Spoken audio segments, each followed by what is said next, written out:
Delivery అయిందని చెప్పాను కదండి క్యాటు. ఆ 2 ఒక టిన్నులో పాలు పోస్తే 2 కనిపించేవి. ఇవాళ టిన్ను బయటికి పెట్టా. అసలు పిల్లులు ఎన్ని ఉన్నాయి చూద్దామంటే 4 బయటకొచ్చినాయి చిన్న పిల్లలు. అది చూడండి, ఆ టైర్ల వెనకాల గ్యాప్ ఎక్కడుందో నాకు అర్థం కాలేదు గానీ 2 దగ్గరకొస్తున్నాయి పిల్లలు. మిగతావి భయంతో లోపలికెళ్ళిపోతా ఉన్నాయి. మీకు గుర్తుంది కదండీ! అది ఒకటి ఖమ్మంలో ఫ్లడ్స్ వచ్చినప్పుడు వరదలో చిక్కుకొని ఒక క్యాట్ ఉంటే, అప్పుడు ఒక క్యాట్‌ని తీసుకొచ్చి ఒకరికి అడాప్షన్ ఇచ్చా. రోడ్డు పక్కన ఒక బడ్డీ కొట్టు ఉంటది. ఆమె ఒక యానిమల్ లవర్. ఆమెకిచ్చా క్యాట్.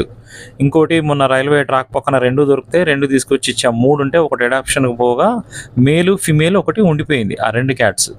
ఆమె అక్కడి నుంచి షిఫ్ట్ అయిపోయిందండి. వెళ్ళిపోతున్నా అంటే క్యాట్స్ తీసుకెళ్ళొద్దని చెప్పా. ఆ రోడ్డు పక్కన చిన్న షెడ్ లాగేసా. దాంట్లోనే ఉంటున్నాయి క్యాట్స్. ఆ ఫీమేల్ క్యాట్ పిల్లలు పెట్టిందండి. 4 బేబీస్. ఇద్దరు అడిగారు కూడా అడాప్షన్‌కి, ఇస్తా అని చెప్పాను. నేను 2 ఉన్నాయి అనుకున్నా కానీ ఈరోజు చూస్తే 4 ఉన్నాయి. Cute babies. సేమ్ వాళ్ళ అమ్మలాగానే ఉన్నాయండి పిల్లలు.